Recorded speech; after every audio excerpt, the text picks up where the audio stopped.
Au nom de l'Assemblée générale, j'ai l'honneur de souhaiter la bienvenue à l'Organisation des Nations Unies, à son Excellence M. Hakainde Hichilema, président de la République de Zambie. Et je l'invite à prendre la parole devant l'Assemblée.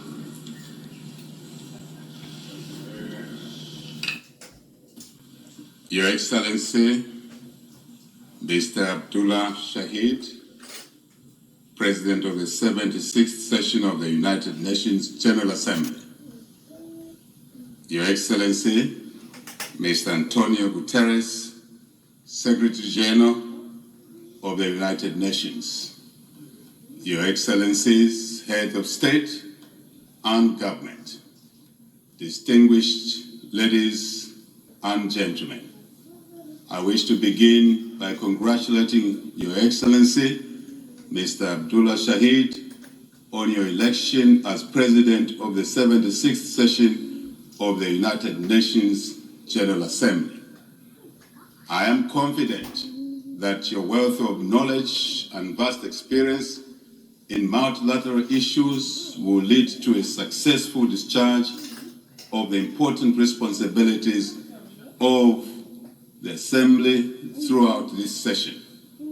Zambia stands to work with you as you execute your mandate in presiding over the matters of this session. To the outgoing President, His Excellency Mr. Volkan Bosic, I wish to convey Zambia's appreciation for your commendable service to the United Nations family during the 75th session. Mr. President, I have the distinct honor to deliver my maiden speech as the 7th President of the Republic of Zambia, following the electoral victory of our United Party for National Development, UPND, in the presidential and general elections that were held on the 12th of August 2021. I am pleased to inform this august House that the people of Zambia, the Republic of the People of Zambia, once again rose to the occasion to usher in a new government through a peaceful election.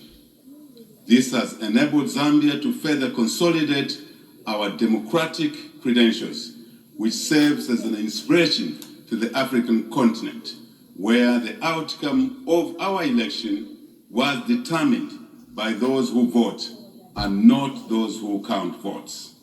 Very important. We are therefore proud to provide leadership in our country where people aspire for a free and just society and where they aspire for their voices to be heard. Mr. President, we were able to achieve this political transformation even at the time when Zambia was grappling with the COVID-19 pandemic and in the midst of deep sorrow following the passing on of our founding father and first Republican President, Dr. Kenneth David Kaunda. Zambia has developed a national preparedness and response plan for COVID-19, which has been used to guide the implementation of mitigation measures for the pandemic. The vaccine program forms an integral part of the response plan in our country. Despite our placing the vaccine program high on the list of mitigation measures, Zambia has only managed to vaccinate a mere 3% of its population. This is against the country's target of vaccinating 70% of the eligible population by the third quarter of 2022.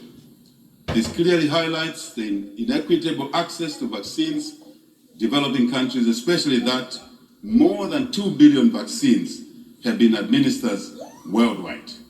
Mr. President, it is fair to state that recovery from the pandemic hinges upon mass vaccinations before considering other reforms or facilities that tend to fail when countries lock down their economies.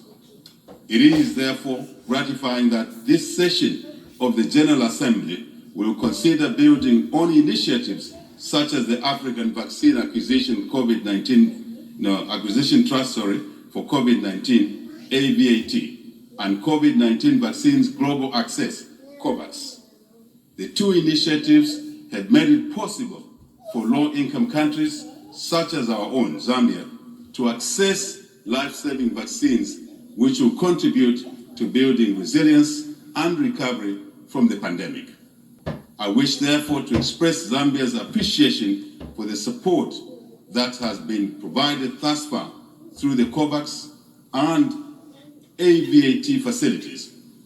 The UN system and various stakeholders have benefited from. To further guarantee resilience, we call for the concerted and enhanced global efforts towards promoting investments, particularly in local manufacturing capacity and technology transfer on vaccines, related infrastructure, human capital, as well as research and development, R&D. Mr. President, the new administration in Zambia is cognizant that a conducive governance environment is a precursor for the country's political stability, security, economic growth, and sustainable development. It also fosters enhanced transparency, accountability, and consultative dialogue. Very important. With this realization, our administration will work towards strengthening of oversight, governance institutions, and ensure the independence and autonomy of the three arms of government, particularly the legislature and the judiciary. The fight against corruption will be at the center of our transformation agenda, and this shall be expected to be executed with zero tolerance to corruption. Zero tolerance to corruption. We shall also promote free media and an active civil society, as they are critical in upholding checks and balances, human rights, liberties, and freedoms. Mr. President, my government's high priority is to restore macroeconomic stability, attain fiscal and debt sustainability, promote economic growth, enhance economic diversification, and manage the contraction of debt. I am confident that these measures will restore macroeconomic stability and put the country back on economic recovery.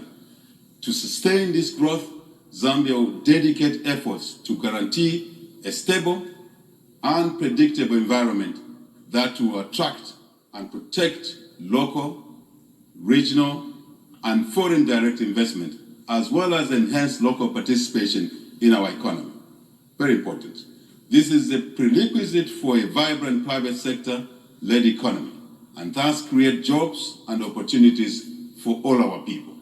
Mr. President, to complement these efforts, Zambia has embarked on an ambitious economic and social transformation agenda with a view to creating equitable opportunities and poverty reduction for the Zambian people, especially the youth and the women who actually delivered our election victory in our country.